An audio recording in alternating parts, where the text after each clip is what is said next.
I knew people used to carry their spoons around to Origin. It seemed like a bit much to me. So I would like secretly hide their spoons and make them use a regular one.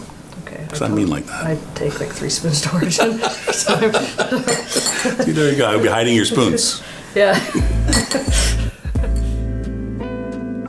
Hi, we're here to taste some coffee. Oh. Nope. Oh. I'm here with my friend Jill from Cloud City Roasters here in, sorry, it's Cloud City Coffee.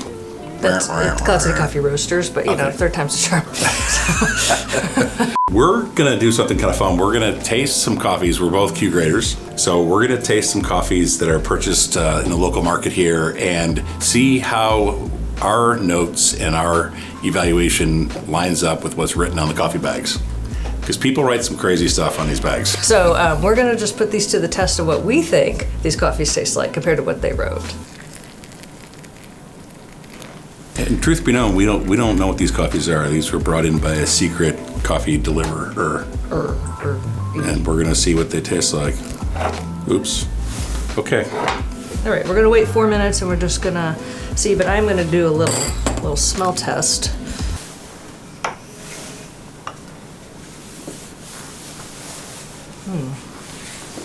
Have you ever taken some like local samples or some of your own coffee to Origin and like brewed that up for producers? Yeah, I totally have. I do that too. Yeah, we do it awesome. Hand grinding, and then we'll make a clever and AeroPress and take a picture of the bag. And it's fun to be able to take it to Origin and have them see just how we serve it to our customers and how customers get to appreciate it. I think they're really flattered by that. People often ask in cupping, like, why don't you guys brew a cup, or do you taste this as espresso? And we do those things too, but this traditional open steep method began in Colombia actually, and they used to use kind of almost like a teapot, and they would open steep and then pour. You didn't even really break the crust. It was kind of strange, but it's evolved into individual cups, and you break the crust and do the whole routine that we do, which we're going to show you now.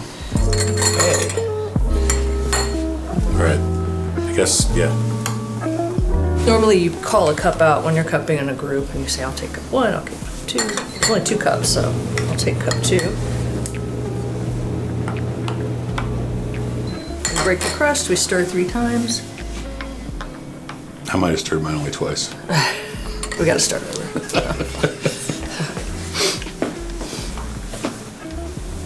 Okay. Anything jump out to you when we went through those real quick? This first one's very much roast forward. Yeah. It is a dark, just taste. Roasty. I'm not describing that very well. There's not any real distinctive notes that would lead me down a path of, oh, this is from this origin. Yes. If that makes sense. Or being able to guess the blends. Right. I'm an early taster. All right. Dive in.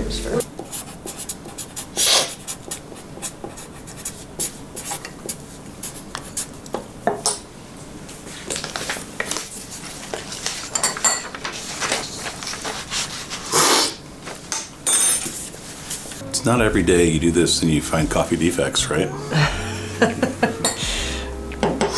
Oh, consider the source.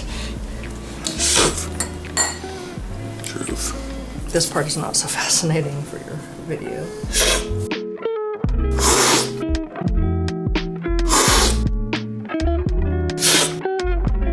All right, Jill, what'd you think of cup 1? Well, I personally found it a little bitter and acrid from the roast flavor, but definitely chocolate forward. Like it punched me in the face. The aftertaste did have some sweetness, like almond and cherry, and had good body. Picked up your chocolatey note there. I said round body, chocolatey, definitely a roast note there, and I wrote Brazil question mark. Brazil question mark. Oh. Like maybe there's some Brazil in that blend. Medium light.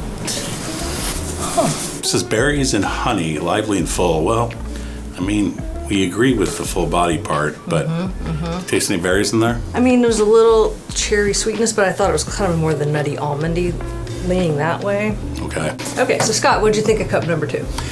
Number 2, interesting. I picked up what I thought was a coffee defect in this one, which is a little bit of oiliness or kind of a rubbery flavor, which comes from the petroleum that is sometimes used in the bag making process. So definitely mark that one down for that. But I did think the coffee had good body, and I guessed it was probably an Indonesian coffee. I thought it was like walnutty with some citric, but I also picked up, I said light paper, but I thought I was tasting Scotch tape at one point.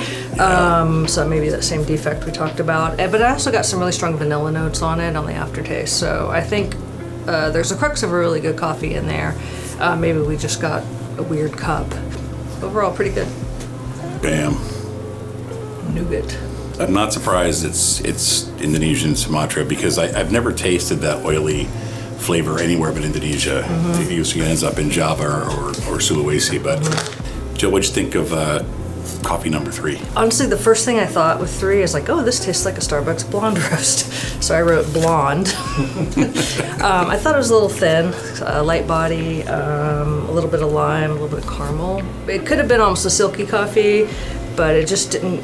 There was no there to complete the flavor roundness of that. It didn't really have a roundness to it. I picked up that it was very tangy, citrusy, some notes of lemon, but thin in body, a little bit stale actually, and I think it's probably some sort of Latin American blend based on that level of acidity. Mild. And yeah, exactly, and it's roasted a little bit lighter than the others too. So, Airbender. Interesting. I think that you nailed it. Like maybe there's an age issue here. Yeah. It's a year old. Yeah, I mean 6 months old. Yeah, there you have it. Yeah. I think the thing to remember about tasting notes, and this is something that we've come to realize at my company, is that we switch the notes from saying taste like to saying we taste because we recognize how subjective it can be depending on your lived experience. I'll get coffee in from Brazil and it'll have tasting notes for things that I don't recognize because we don't have those fruits here.